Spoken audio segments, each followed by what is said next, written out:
Après, je l'attends. Gauche, droite. Je ne connais pas personne. Après, je dis, mais je l'ai demandé. Je lui dis, oui, je suis sénégalais. Après, je dis, est-ce que pour le moment, ici, un hôtel? Il me dit, mon ami, ici, un hôtel, c'est cher. C'est très cher. Il me dit, ah, qu'est-ce que je fais ça? Il me dit, après, il faut, je te présente une mec pour t'habiter là-bas. Après, on y va avec le mec là. Après, on prend le bus, on part jusqu'à avec le mec. Je reste là-bas 3 jours. Je suis vraiment tellement fatigué. Après, il me prend, il me présente un autre mec. Vraiment, je suis fatigué là-bas.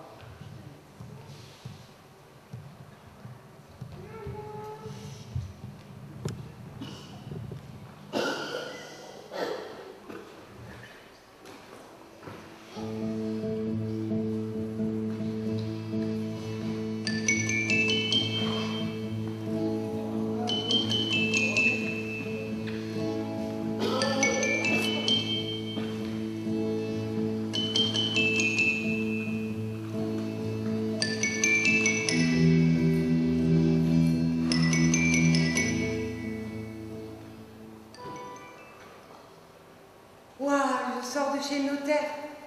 Je suis trop contente. Je suis impatiente. Je me dépêche. J'ai les clés dans la main.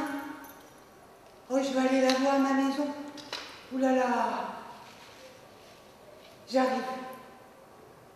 Le jardin est en friche. Il n'a pas été entretenu.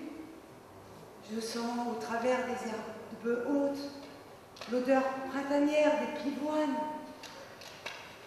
des premières roses, des pois de senteur. Le rosier japonais est en fleurs. Wow. Je pousse le portail et je vais faire le tour du propriétaire. Je suis heureuse, je suis trop contente. Je suis chez moi. Je commence par le jardin. C'est trop bien. Allez, je me lance, j'ouvre la porte d'entrée et je fais le tour de toutes les pièces. Je rentre dans les pièces de ma maison. J'avais déjà visité, bien sûr, mais c'est pas pareil. Là, c'est chez moi. Tous les papiers sont faits. C'est chez moi. Je sais où je vais mettre les choses, les meubles. C'est trop bien. Ah, je vais aller à la cave. J'avais pas bien vu la cave. C'est pas vrai. On m'avait dit qu'il y avait de l'eau. Mais on m'avait dit qu'il y a une pompe. Elle est où la pompe? Il n'y a pas de pompe, il n'y a jamais eu de pompe. Mais comment je vais faire? Oh là là, comment je vais faire? Oh là là. Oh, c'est pas grave, allez, je remonte dans le jardin. Je vais voir mes fleurs. C'est pas grave, je suis chez moi. Je vais trouver une solution. Je suis contente, je suis chez moi. Je suis chez moi. Oh, j'aperçois une jeune fille au portail. Oui, bonjour. La propriétaire? Oui, c'est moi. Vous êtes chez moi, ici. Vous descendez du train. Vous avez besoin de recharger votre téléphone portable pour qu'on vienne vous chercher. Il n'y a pas de souci, venez. On va faire le tour. Je vais vous allumer le compteur. Comme ça, on verra si ça marche, l'électricité. Ouah, c'est super bien, ça marche. Super. Et je suis tellement envahie par l'humidité, les problèmes dans ma maison, que je me mets à lui raconter mes histoires. L'humidité de la maison, l'eau dans la cave, la salle de bain qui est toute cassée, comment je vais faire? Eh bien, grâce à elle, cette petite nana qui venait juste pour brancher son téléphone pour qu'on vienne la chercher, grâce à elle, j'ai trouvé un plombier. Son beau-frère, il était plombier, pour me réparer ma salle de bain et me donner des conseils pour vider ma cave.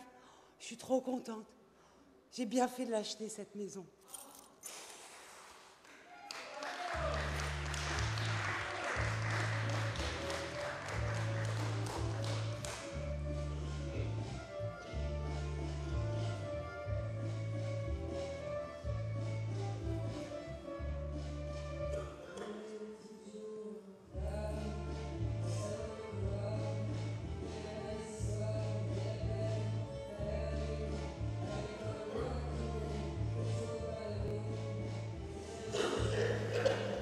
Bon, un cousin à moi, on dormait ensemble, on faisait tout ensemble.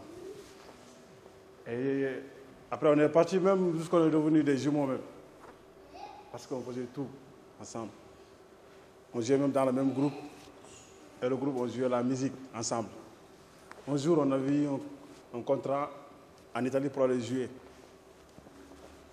On est parti. On a joué 2 ou 3 concerts. La 4e, il m'a appelé pour me dire que mon frère m'a et que je vais rester ici. Après, je lui ai demandé où, il m'a dit ici en Italie. Du coup, je suis assis comme ça. Je lui ai dit non, mon frère. Là, il faut qu'on rentre. Il m'a dit non. Parce que là, j'ai la famille, ils ont un bled. Et c'est moi qui gère la famille. J'ai dit non. Après, d'un coup, voilà, je suis commencé à me fâcher. Il m'a dit non, t'inquiète pas. On verra un jour. Ça m'a fait tellement mal. Après, le lendemain, lui, il est parti. Après, moi, il m'a appelé. Il m'a dit que oui, il faut qu'on rentre. Du coup, on a pris le vol. On est rentré au bled. Mais j'ai pleuré d'Italie jusqu'à Sénégal. J'ai pleuré parce que c'était mon ami. Après 2 ou 3 mois, du coup, on a eu un contrat pour venir en France. J'étais tellement content et je l'ai appelé. J'ai dit, mon frère, il m'a dit oui. J'ai dit, ouais, moi aussi j'ai eu un contrat, je dois venir en France. Il m'a dit, ouais, t'inquiète pas. Quand tu vas venir, on va se voir. Mais fais tout, toi aussi, quand tu viens, il faut que tu trouves quelqu'un qui va t'héberger pour que tu restes en Europe. Parce que c'est dur au début, mais ça va aller. Mais en Afrique, je sais que tu vas rester là-bas et que ça va être très dur pour toi. Et puis c'était vrai. Après, depuis que j'ai rentré, c'était très dur pour moi. Donc, voilà. On est venu en Europe, ici, en France. On a joué 2 ou 3 concerts. La 4e, c'est que j'avais un ami. Je l'ai appelé. Et mon ami là, il habitait à Havre. Oui, je l'ai appelé, Kissima. J'ai dit, ouais, mon frère, là, je suis en France. Mais j'aimerais bien, après le concert, tu récupères mes bagages. Parce que là, je ne veux plus rentrer au bled. Il m'a dit, ah bon? J'ai dit, ouais. Il m'a dit, ici, c'est dur hein, au début. Hein. J'ai dit, ouais, je vais gérer. T'inquiète. Il est venu. Ouais, le jour du concert. On est parti aux salles. Et lui, il est passé à l'hôtel pour récupérer mes bagages.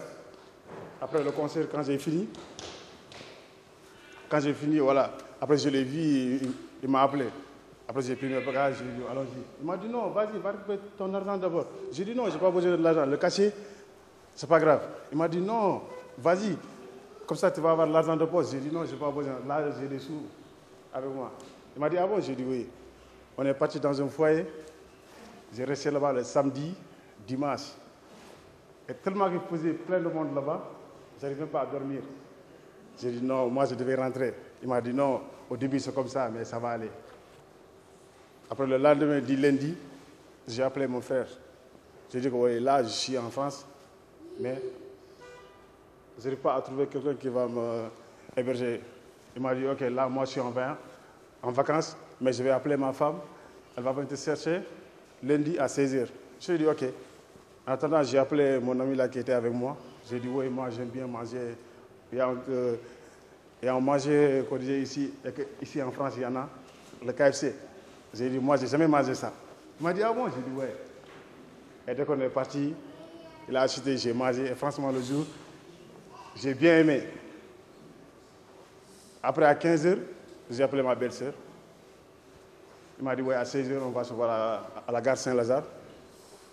J'ai dit, ok. Après, j'ai appelé mon ami là. Dès qu'il est venu, on est parti à la gare Saint-Lazare. Mais dès que je suis rentré, j'ai regardé les escalators, ça fait comme ça. J'ai dit non. Ici, c'est en Europe. Il m'a dit, oui, mon frère, tu es en Europe, tu es venu, tu as joué de concert, non? J'ai dit, oui. J'ai dit, mais jusqu'à maintenant, non. Mais tellement que j'étais content, il faisait très froid aussi. Pas froid comme ici, voilà, mais nous qui venons de Flex, il faisait très froid. Je faisais comme ça. Et je prenais ma valise, avec ma guitare comme ça, il faisait très froid. Maintenant, j'ai regardé les escalators comme ça monte, ça descend. J'ai dit, oh, Si c'est en Europe, là c'est fini, je suis en Europe maintenant. Je regardais comme ça. Et le gars, il me dit, mais toi, ta belle-sœur n'est pas encore venue. Je lui ai dit, non, ça reste 5 minutes. Mais j'étais tellement content pour que ma belle-sœur vienne. Je regardais comme ça, de gauche à droite. Papis, Et donc, je... Ça va bien? tu as fait mon voyage? Oui, ça va. Mais ici, il fait froid. Tu veux la veste? Oui, Tiens. c'est bien. Oh. Mais ici, c'est génial. Tu vas voir que tu vas aimer. Oh, Allez, viens. merci. Et mon frère, il va bien? Très bien. Viens, passe-toi.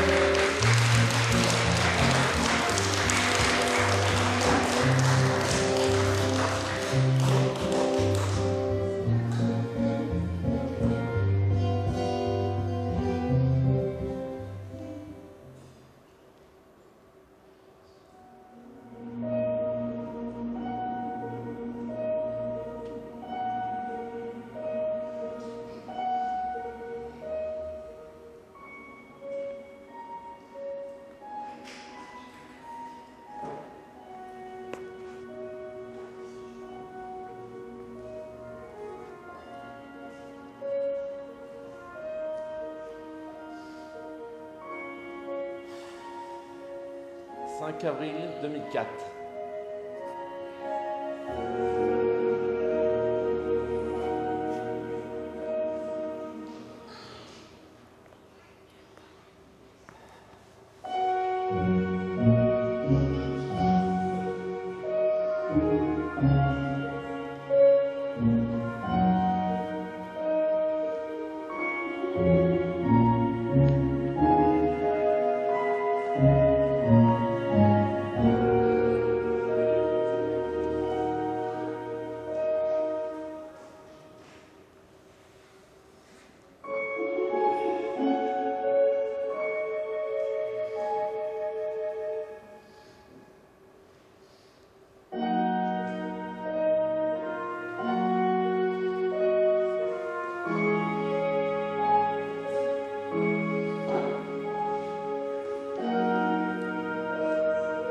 Oui, allô? Non, toujours rien. Oui, je te préviens, il n'y a pas de souci. Bisous. Au revoir.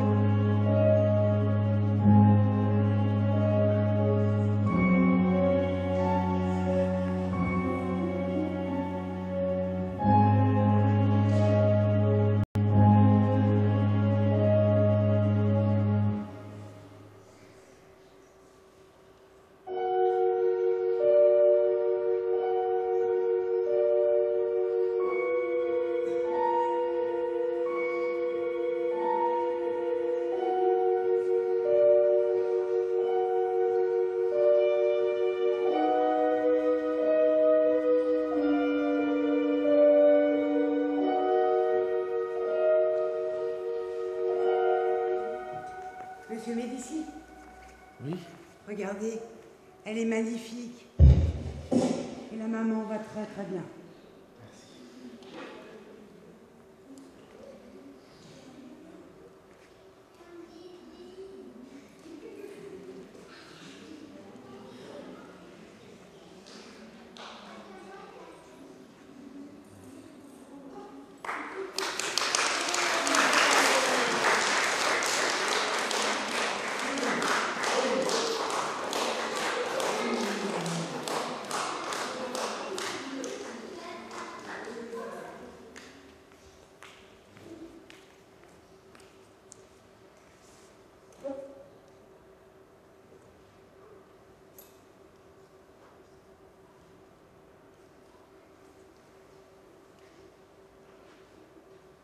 Une maison, un jardin, des poules, un chien, 2 petits garçons adorables. C'est le bonheur. Que du bonheur.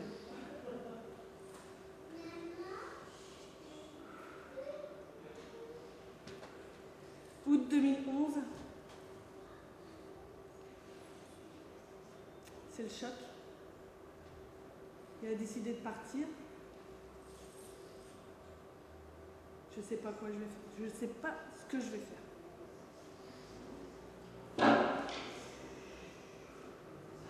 La petite arrive dans 2 mois et je vais me retrouver toute seule. Avec 3 enfants. Dur. Alors on me dit surtout, faut pas rester enfermé chez toi, faut parler. Ouais, c'est facile pour les autres. Hein. Alors j'ai des amis qui m'écoutent, ma famille, mais bon, ça dure qu'un temps.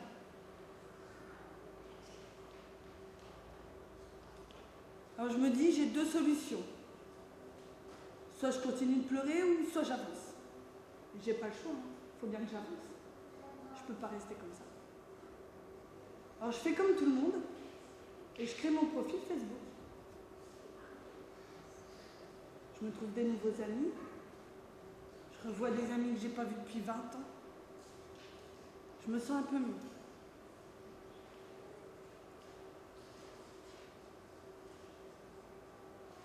Et là, je fais une rencontre, mais alors inattendue.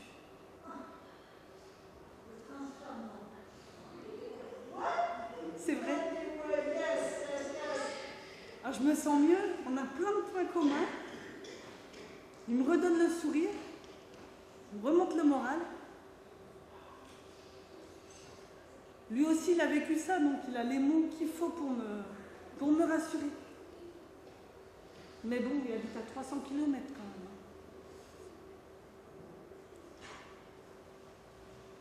Et je décide de partir. Ma famille me dit, mais tu sais, c'est loin quand même, tu vas te retrouver toute seule, pas. Mais moi j'y crois et je me dis non, j'y vais. Et je me retrouve ici à Évole. Un accueil chaleureux, des voisins sympas, un centre social comme ça. Je fais des sorties avec eux, avec les enfants, et je me sens mieux.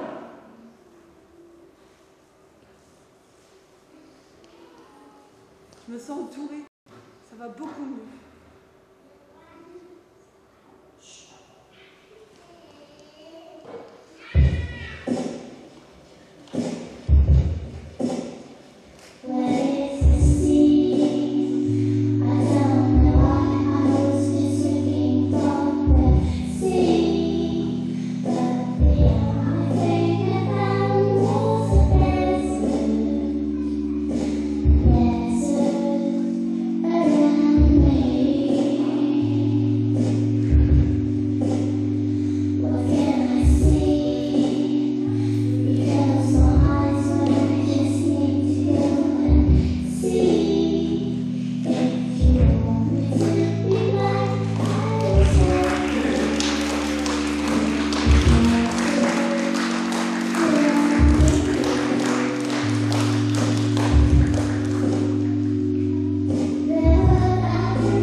Non mais sérieux, je n'en reviens toujours pas.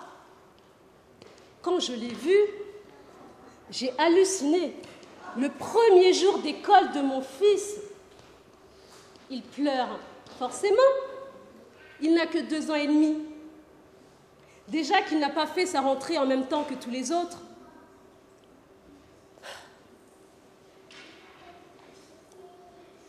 Nous sommes dans le sud, à Avignon. Il fait frais. Je récupère mon fils.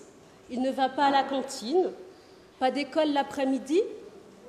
Et pourtant, quelque chose attire mon attention. Sa maîtresse, qui est aussi la directrice de l'école, me dit qu'il a baissé son pantalon pour montrer ses affaires à tout le monde. Mais qu'est-ce qu'elle me raconte là? Mon fils montrait ses affaires à tout le monde. Je la regarde et constate qu'effectivement, qu'il avait été changé. Son sous-pull, toujours mouillé sur lui, en dessous de son pull, mais avec un autre pantalon. Je lui demande si je peux aller aux toilettes lui enlever le vêtement mouillé. Et de là, elle arrive avec les autres élèves pour aller à la cantine. Et ce n'est qu'à ce moment-là qu'elle s'est rendue compte qu'il avait fait pipi sur lui. Non mais, vous vous rendez compte?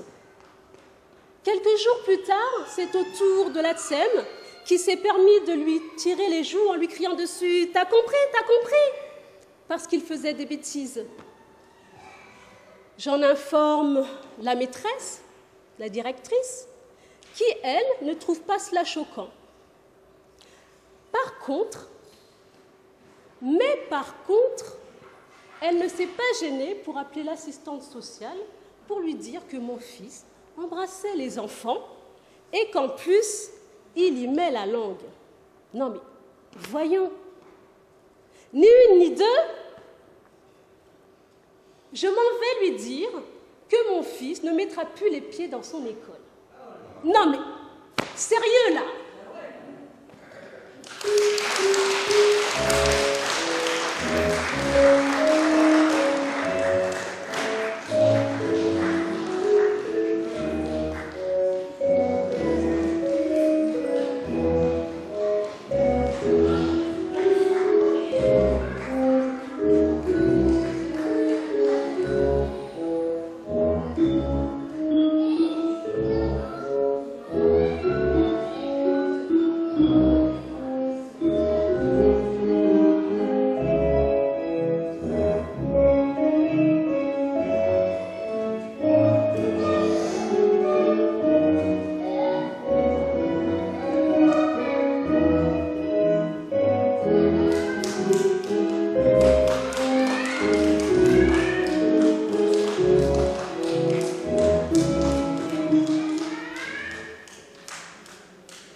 Un jour, j'ai eu un ami français qui est venu passer ses vacances chez moi au Sénégal, pratiquement en Casamance, au sud. Il me dit, Arfan, j'aimerais bien que tu me raccompagnes en Guinée-Bissau. Je dis, en Guinée-Bissau? Oui. On va faire quoi en Guinée-Bissau? J'ai un député qui me doit de l'argent. Ah bon? Mais à cette époque, je n'avais pas ma carte d'identité sénégalaise. Je viens tout juste de déposer et je l'ai récépissé. Et c'était le coup d'État en Guinée-Bissau et c'était difficile de rentrer en Guinée-Bissau avec un récépissé. Rien que la rentrée était difficile. On est arrivé en Guinée-Bissau vers 20h, 21h. On avait un guide qui nous attendait pour nous ramener chez le monsieur.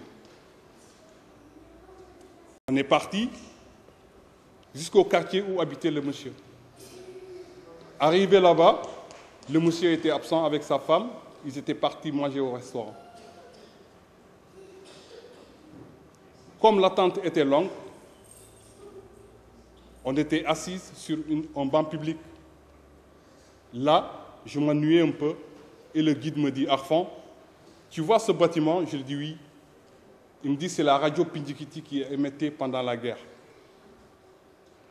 Et comme moi, j'habitais la frontière entre la Guinée-Bissau et le Sénégal, je lui ai dit, je vais voir, visiter un peu et regarder ce que ça fait. Comme j'écoutais cette radio lorsque j'étais en Casamance. Je me lève, je fais quelques pas, j'avance vers ce bâtiment, je regarde. Devant cette radio, il y a un bar. Et dans ce bar, en ce moment, comme il y avait l'insécurité en Guinée-Bissau, il y avait le service des renseignements de l'État qui était là. Donc, soi-disant que ceux qui font les coups d'État et les attentats, ils prennent d'abord les radios en otage pour diffuser leurs messages. Et à cette heure-ci, moi je viens, un homme m'interpelle, il me dit, monsieur, qu'est-ce que vous faites là? Je lui dis, je suis accompagné d'un ami français, on est venu voir quelqu'un, et notre guide me dit, c'est une radio, Pindikiti, qui émettait, et je voudrais visiter cette radio. Ils me disent, non, à cette heure-ci, tu ne peux pas venir visiter cette radio. Tu as une pièce d'identité? Non, j'ai le récépissé. mon frère, tu ne peux pas rentrer en Guinée-Bissau avec un récépissé. Ah bon? Mais quand même, je ne suis pas une personne dangereuse. Il me dit non, c'est pas sûr. On va t'emmener à la police. Ok. Il m'embarqua dans la voiture pour m'amener à la police. J'avais peur. C'était la première fois que je rentre en Guinée-Bissau. J'avais tellement peur. Donc le monde était un peu à l'envers pour moi. On est parti jusqu'à la police. Je suis descendu de la voiture. On m'a dit, tu vas rentrer en cellule. Comme j'avais peur, je ne voulais pas rentrer dedans. J'ai créé un alibi. Je lui disais que je voudrais fumer de la cigarette et vous allez m'acheter de la cigarette. Et j'ai donné l'argent au policier. Il est parti me chercher de la cigarette. J'étais sur le hall. Il me dit que maintenant tu peux rentrer. Je dis non, chez nous on ne fume pas à l'intérieur. J'étais sur le hall. J'ai allumé une cigarette. Comme tellement j'avais peur, je ne voulais pas arrêter de fumer. J'ai allumé une deuxième cigarette, une troisième cigarette. D'un seul coup, je lève la tête, je vois 3 voitures qui se suivent. Ils viennent stationner devant la police. Je vois un homme qui descend, qui demande au garde, « Il est où le monsieur que vous avez arrêté ?» Il est là. « Remettez-lui ses papiers. » Il me remet mes papiers. Tellement j'avais peur, j'ai oublié mon paquet de cigarettes et mon briquet et je suis parti.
Je rêve de retaper ma maison.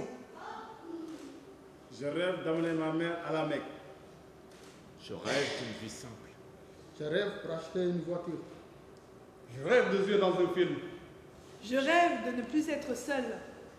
Je rêve d'être Milly.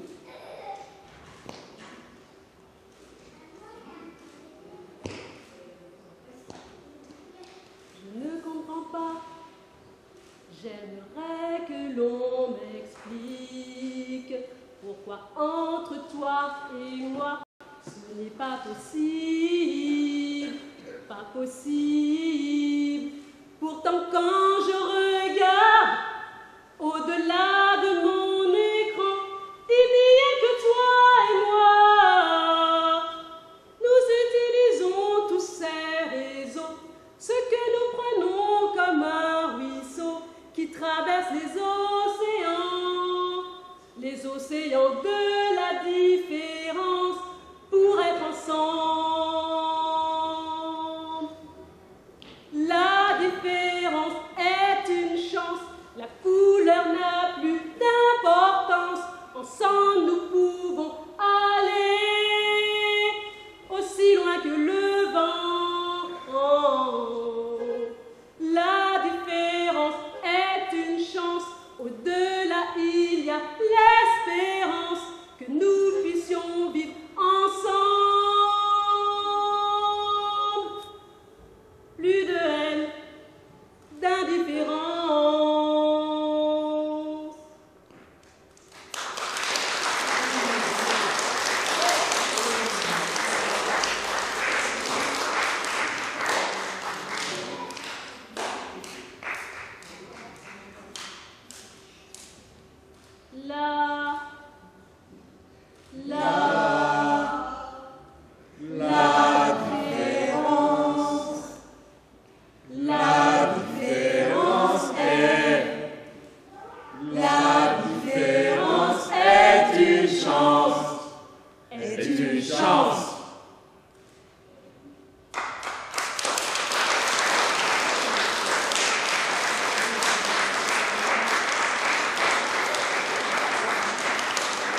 l'on m'explique pourquoi entre toi et moi ce n'est pas possible, pas possible. Pourtant quand je regarde au-delà de mon écran, il n'y a que toi et moi. Nous utilisons tous ces réseaux, ce que nous prenons comme un ruisseau qui traverse les océans de la différence pour être ensemble. La différence est une chance, la couleur n'a plus d'importance. Ensemble nous pouvons aller aussi loin que le vent. La différence est une chance, au-delà il y a l'espérance que nous puissions vivre ensemble.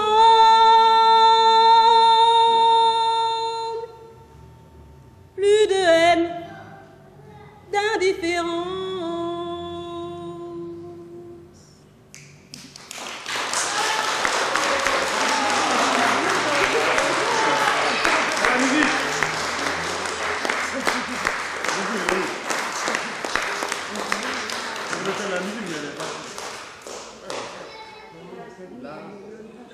Merci.